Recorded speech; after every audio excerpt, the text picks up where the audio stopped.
There are reports of an astronomical increase in the cost of petrol importation by marketers in Nigeria over the last few days, despite calls for patronage of local refineries, well, according to information contained in the report by Nairametrics. Between October 1 and November 11, Nigeria imported 1.5 million metric tons of premium motor spirit, also known as petrol, 414,000 metric tons of diesel, and 13,500 metric tons of aviation fuel within the period in question.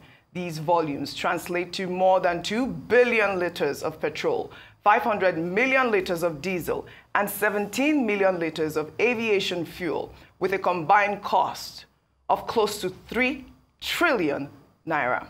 This continued importation raises concerns about the impact on Nigeria's local refining sector, particularly with the operational Dangote Refinery. Now, to have a perspective on this, we're now being joined by energy expert and economist Kevin Emmanuel. Good morning, Kevin. Good to see you on the morning show, and thank you for joining us. Oji, good morning. Thank you so much for having me. Fantastic. Well, Kevin, last week, NNPC made a U-turn on ending importation. The company's spokesman said that its group head, Mele Kyari, did not explicitly say that NNPC has stopped importation, although it is on record that during the NIP conference, Kyari did say that NNPC does not import any product and are only lifting petrol from domestic refineries. So Kevin, it does beg a belief that or to even see the statement from the NNPC spokesperson saying that the company never claimed that it would cease importing petrol into the country, but are prioritizing the patronage of local refineries such as the Dangote Refinery. Now, Kevin, if NNPC is saying that it still imports petrol to supplement local supply, are they saying that there is shortage of petrol in local refineries?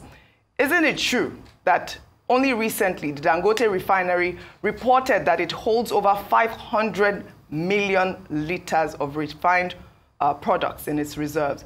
I also want to know what the implication is of importing such volumes of petroleum, as you heard in my introduction on our foreign exchange, and also how it impacts the local Nigerian refining sector.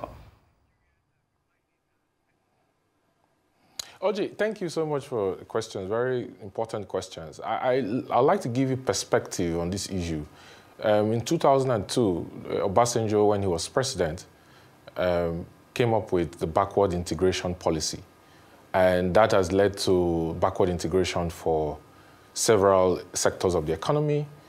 And petrol and white fuels, non-transportation fuels, the imperative to have a functional refinery after what Shell and British Petroleum completed in 1989, that has been moribund and has taken about 12 trillion naira in turnaround maintenance.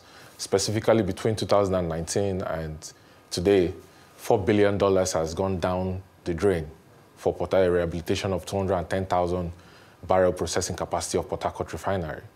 You know, so it's particularly surprising that despite the fact that over the last 8 years, Aliko Dangote has invested $20 billion to build a modern 7th largest refinery in the world, that you still have NNPC trading, NNPC retail, and members of the Major Marketers Association of Nigeria importing petrol, diesel, and Jet A1 or automotive turbine kerosene ATK. Look, Oji, if you look at what happened in New York when the Nigerian delegation went for the World Bank IMF group meetings, I saw a video where the Deputy Governor for Economic Policy, Mohamed Datijo, was taking questions from global investors on the economy. And one particular question they asked him, they said, what is Nigeria's net external reserves? Okay? Nigeria's net external reserves is basically your FX holdings with external asset managers, less all the encumbrances or debts or liabilities that you have on your balance sheet. And the deputy governor, the CBN, couldn't answer the question. The CBN keeps telling you they have $40 billion, but they can't answer the question, net external reserves. And so you begin to imagine that if you have very much encumbered net external reserves, which in my own personal estimate is no more than $6 billion US. Yeah, you barely have net reserves to take up to 12 months of your balance of payment obligation. In fact, the IMF outlook on Nigeria says that Nigeria currently has net reserves to take only about 6.1 months of balance of payment obligations. Why are you allowing the continuous importation of white fuels into Nigeria, considering the fact that Aliko Dangote today, for Dangote Refinery, is able to do 32 million litres of premium motor spirit? This is the question that we need to ask.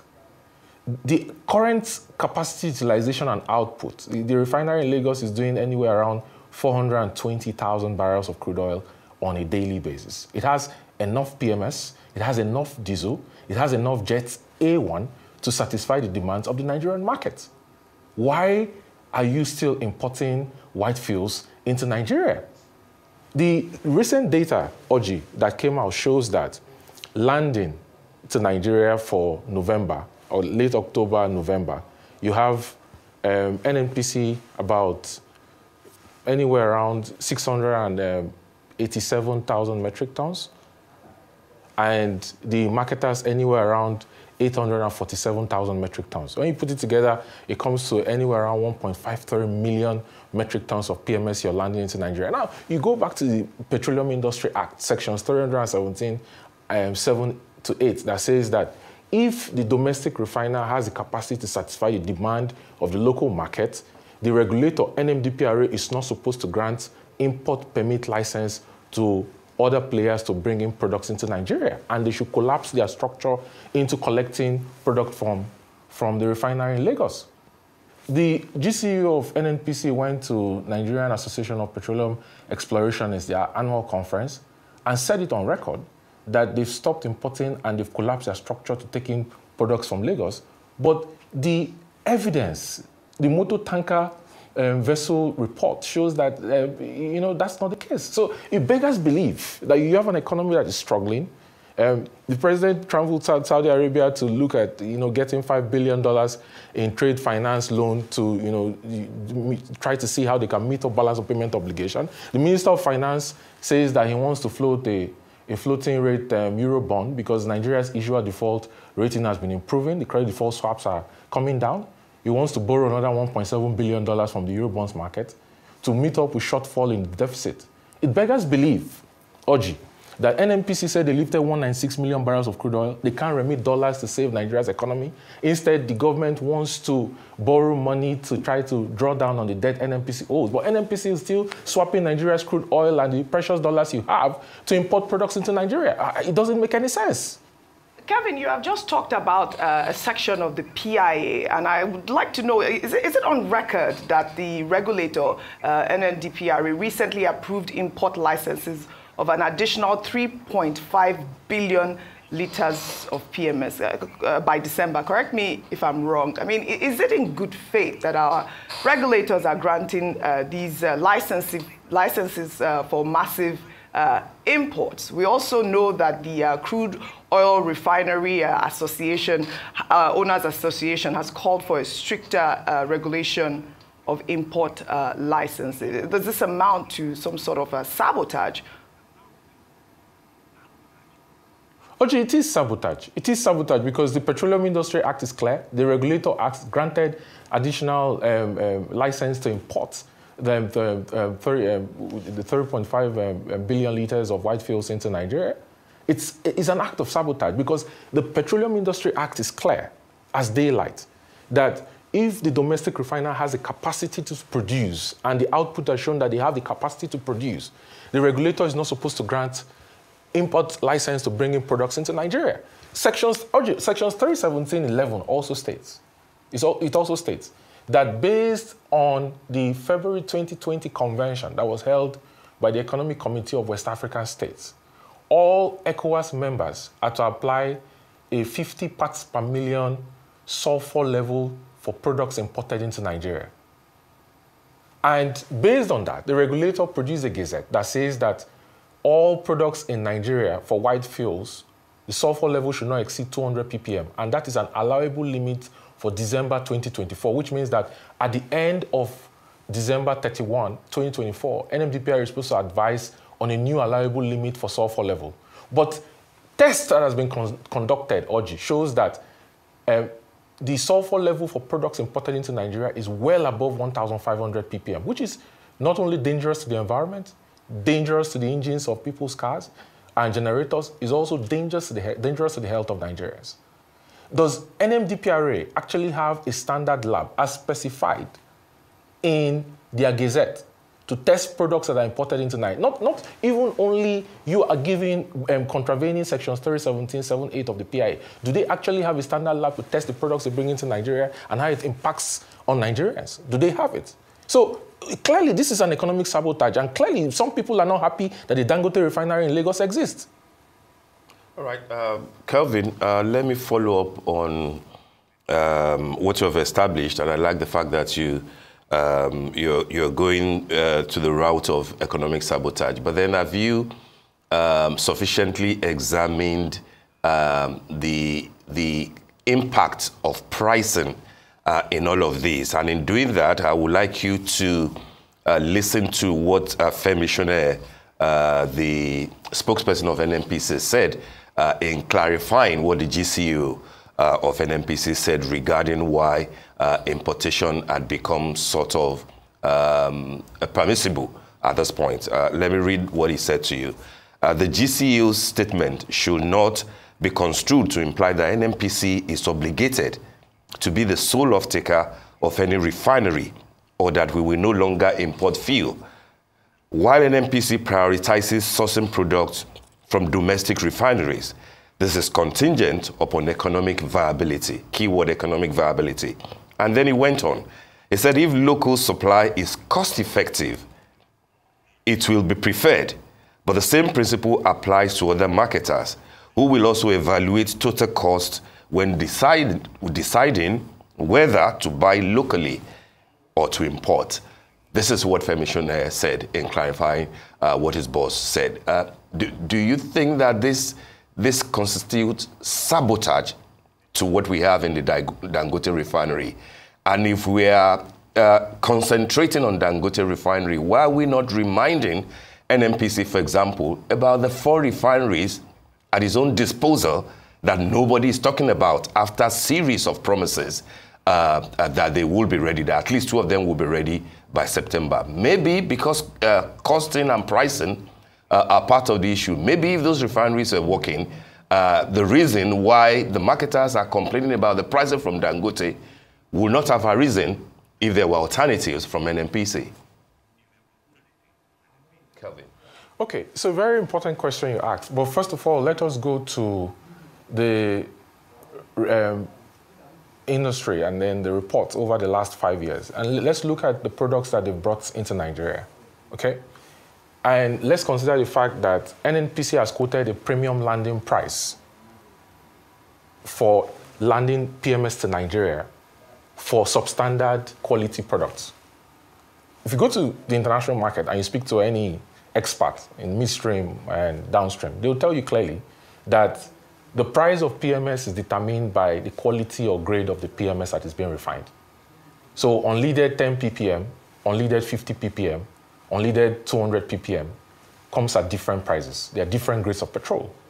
Then there's a question of you taking off-spec petrol and blending and curing with naphtha condensates or methanol, right?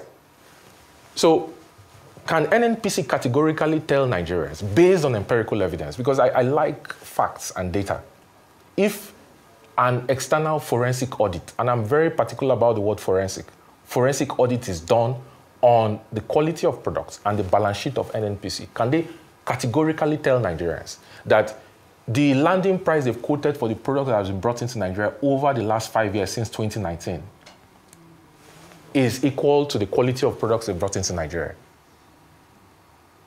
The answer is no.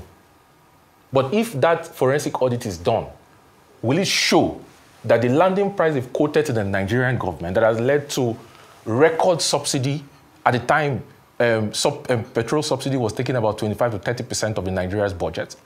And then the president last year said he was going to decouple it. He removed it from Nigeria's budget.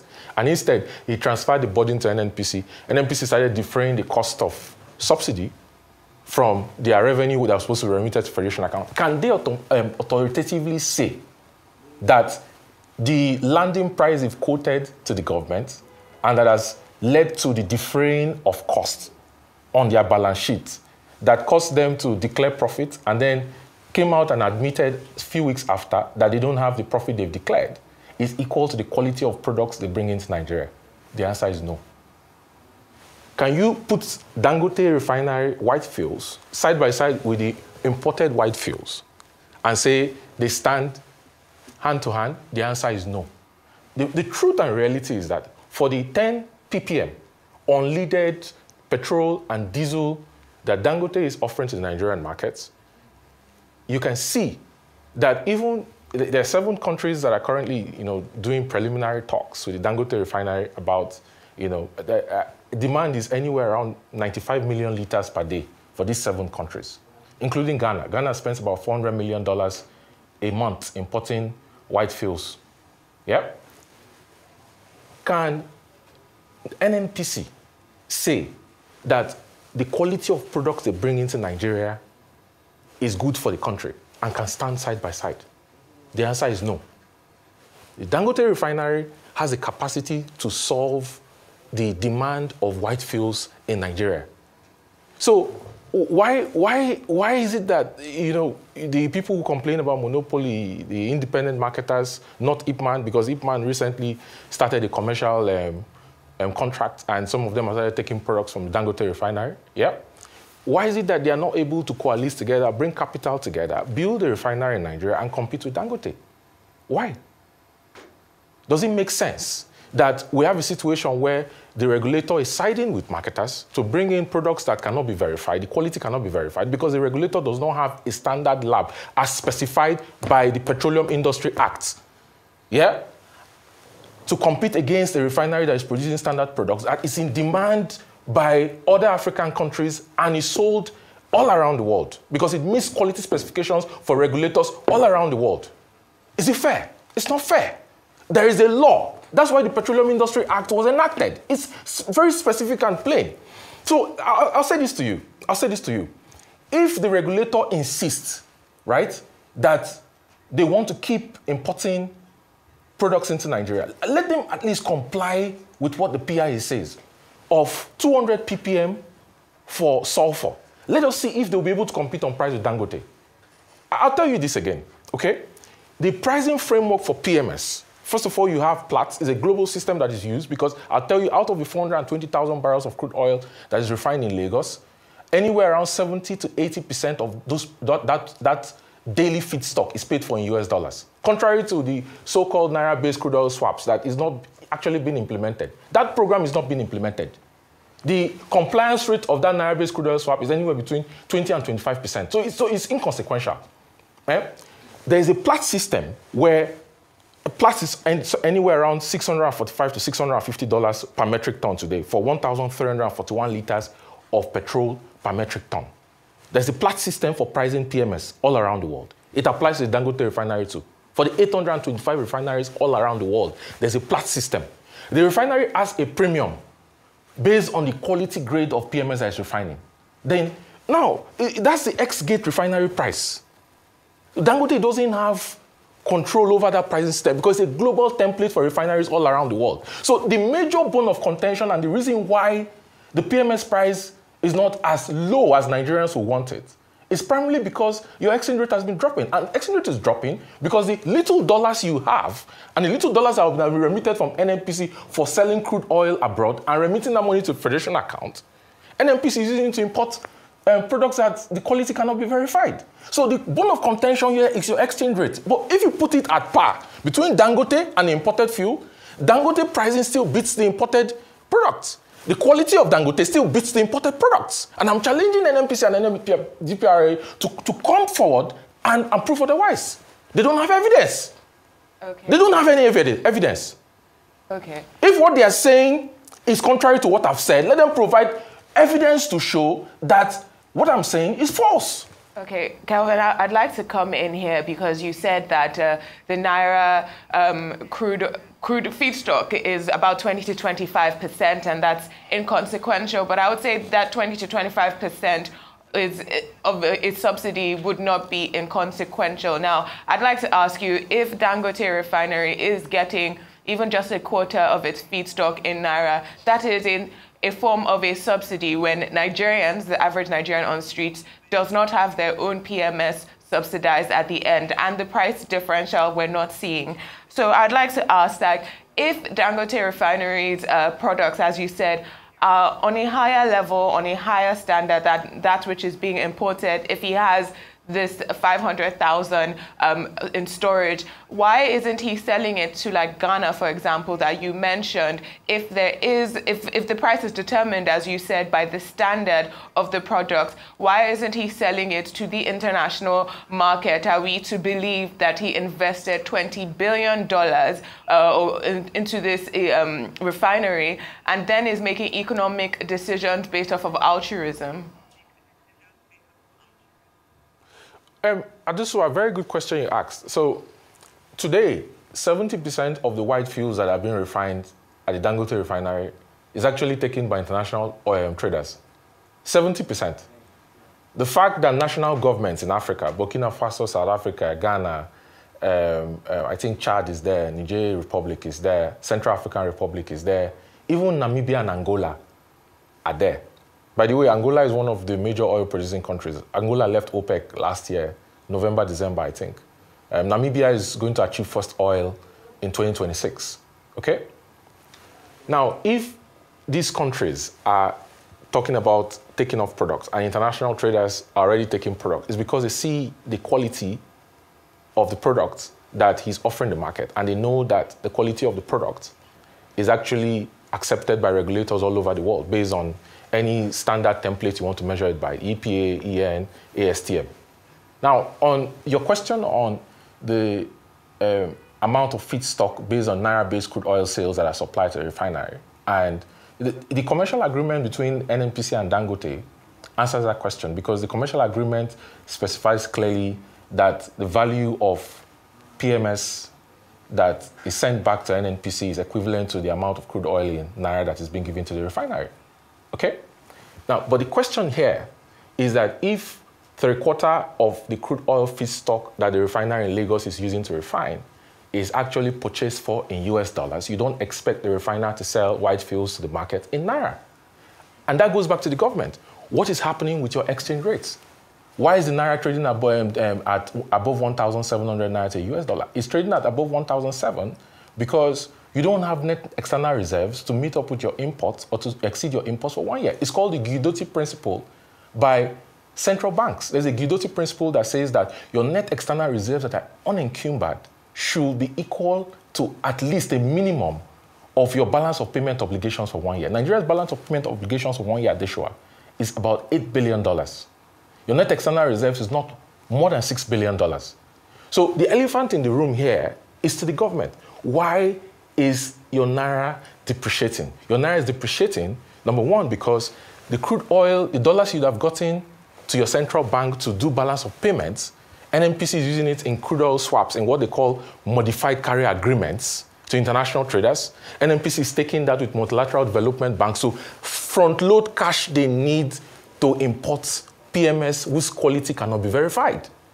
So the reason why the prices are the way they are is because your net external reserves is encumbered. This is a reality. So it's a question we have to put back to the Nigerian government.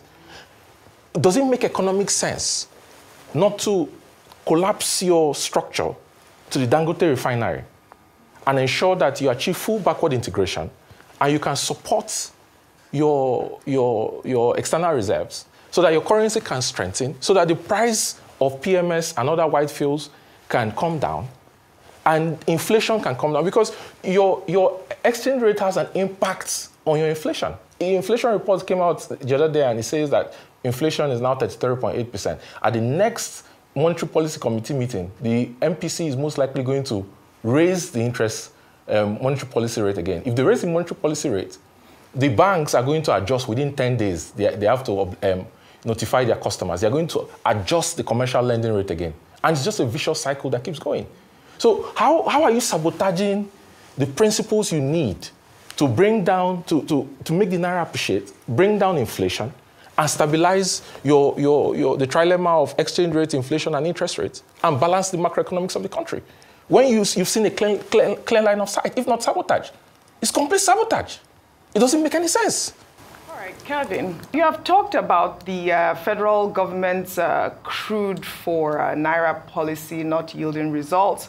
But we know that the president has called on the need for reform in the downstream sector. You know, he had projected savings of about 700 billion Naira monthly from subsidy removal, and, you know, has touted this Naira-based crude sales as a way to develop or to add, to develop critical sectors in the economy. Kevin, please, what is the way forward? NNPC is saying that, you know, implying basically that the Dangote Refinery does not have enough supply, and that is why they are importing. But also we know that Ipman and Petrol, you know, in the past had argued that Dangote Refinery prices are higher than the landing costs of imported fuel, and that is why they are importing. Does the Dangote Refinery have enough to supply Nigeria? Oji, very good question. Ipman actually does not, the members of Ipman don't consume more than 15 million litres of PMS on a daily basis. And to consider that Ipman, their network of retail stations around Nigeria, over 30,000 of them, actually, you know, controls about 70% of the retail filling stations around Nigeria. So it beggars belief, Oji, on what the true north of Nigeria's actual daily consumption is. I'll tell you again, and I've said it repeatedly, that the true north of Nigeria's daily PMS consumption is actually not more than 35 million litres a day. Ghana, our nearby neighbors that is about 40 minutes away by flight, actually has a population of 34 million people. They consume 5.8 million litres of PMS on a daily basis. If you multiply their population by 6, you get about 204 million, which is close to where Nigeria is. If you multiply their daily consumption by 6, 5.8, you get about 34.9 million litres a day. That's the true north of Nigeria's daily consumption. Nigeria doesn't consume 55 million or 70 million litres of PMS as alleged by NNPC. What's the way forward? The way forward is that the Dangote Refinery in Lagos has built a world-class infrastructure and is able to solve the entire demand for white fuels in Nigeria. Today, that's the reality. It keeps ramping up. By second quarter of 2025, I'm expecting the refinery to get to anywhere around 90 to 95% of capacity utilization. That should be able to do anywhere between 48 and 50 million litres of PMS on a daily basis. It keeps ramping up. Now, there's also the question of crude oil feedstock. Can you supply him crude oil feedstock? There is a 445,000 barrels crude oil intervention stock that goes to what they call domestic crude oil supply obligations, sections 109 of the PIA. But then, even that is not enough, because that is encumbered. It's from that NNPC also uses to service some of the modified carrier agreements, the swaps structured for Project Bison, Project Yield, Project Gazelle, and the rest of them, you know, for different financing arrangements. I'll tell you what, in 2022, Oji, I think it was Project Yield or Bison, when NNPC said they were going to buy 20% in Dangote Refinery. They didn't have the cash anywhere. What they did was they went to Afrexim. They structured a crude oil swap where they asked Afrexim to give them $1 billion in cash to pay for, as deposit for 20%. The stake for 20% was going to cost $2.7 billion. So they said they will pay cash for 7.2%, which is $1 billion. The remaining $1.7 billion they'll pay for feedstock, which is why when people say, oh, Dangote Refinery didn't do project planning, didn't plan for feedstock, I laugh, because they had an arrangement with NNPC that NNPC was going to take an extra 12.8% of equity in the refinery in exchange for 300,000 barrels per day until they pay up $1.7 billion for their equity stake in the share purchase agreement. Okay, they front-loaded it. That's also a debt that they've been paying back through crude oil. Okay, but what's the way forward? NNPC, the Minister of Petroleum, and the chairman of the board of NNPC, they did a press conference and said that Nigeria has achieved 1.8 million barrels. But the evidence doesn't show that that is the reality today. If you look at seaflow data for vessel and cargo tracking, you see that the amount of crude oil that's been lifted in Nigeria doesn't show that NNPC has achieved 1.6 million barrels of crude oil plus condensates. It doesn't show. The OPEC data for last month doesn't show that what NNPC is banding around is actually the reality. So it goes back to what is the current structure of the upstream sector in Nigeria, okay? Why are the IOCs not investing in development of new fields? Are they concerned about the fact that they can't reconcile the amount of output they get from wellheads to what gets to flow station for aggregation, and then to what gets to terminals for transmission? Are they concerned about security? Crude oil stolen between wellheads and flow station terminals, because Nigeria doesn't have wellhead metering technologies and there's no fiscalization into SCADA for the entire value chain upstream. Are they concerned about that? Are they concerned about the commercial structure for PSCs and JVs, or unregistered joint ventures, that forms the basis on which they invest? The fact that most times when they want to do field development, NNPC doesn't have capital contribution to make. And then they carry NNPC, and then their joint venture cash calls are delayed without interest. These are the issues the president needs to address. And I've always said it. For we to move forward in the oil and gas sector, that is the elephant in the room and is the backbone of Nigeria's economy, Mr. President needs to make tough decisions. And it is my belief, my humble belief, that the current leadership and management of the oil and gas sector doesn't have the gravitas or the reputation to manage this sector going forward. So change should start from changing the leadership of the oil and gas system in Nigeria. All right, changing the leadership of the oil and gas system. Kevin, we're going to go on a short break. When we come back, we'll continue on the conversation. So please do stay with us.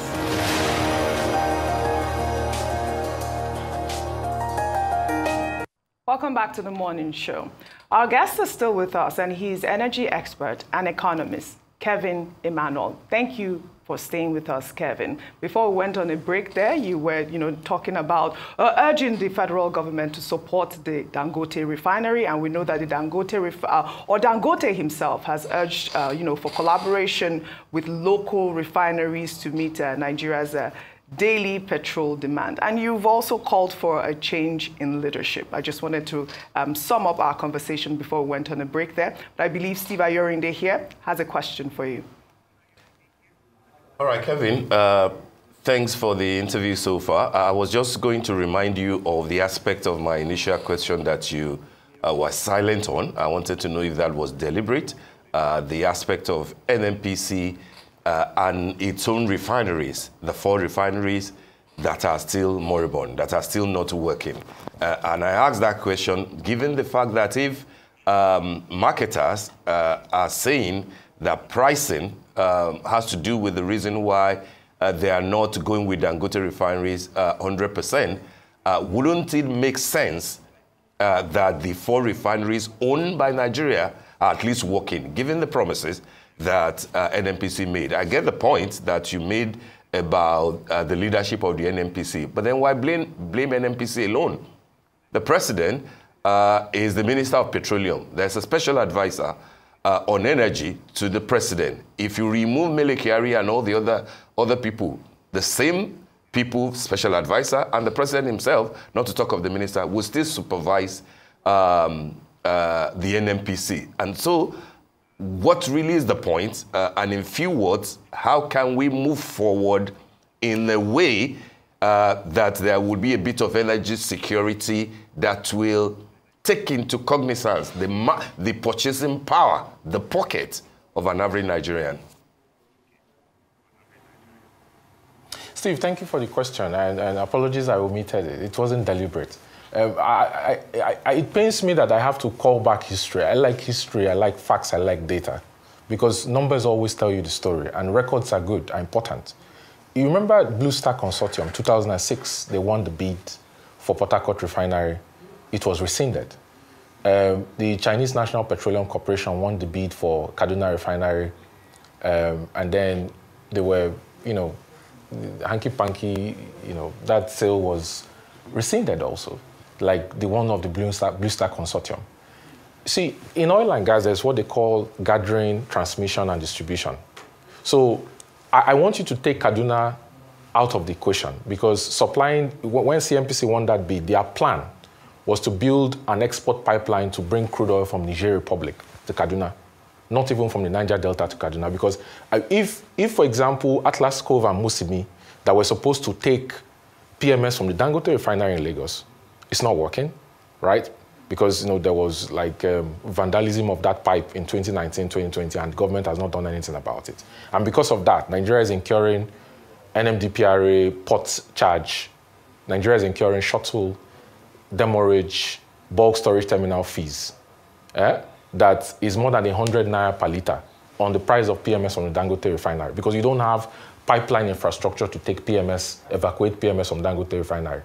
And the evacuation means is either through gantry, which are trucks, or through vessels, which comes at a cost that Dangote is not responsible for. It's because of failure of planning from the government.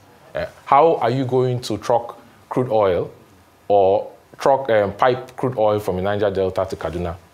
Look at the Frontier Basin Exploration Fund, Kolmani Fields, the one in Gombe, Bauchi, that NNPC said they did seismic for, they did initial exploration. What has come out of it? Has there been an investigation into how the monies were spent and what they came out with?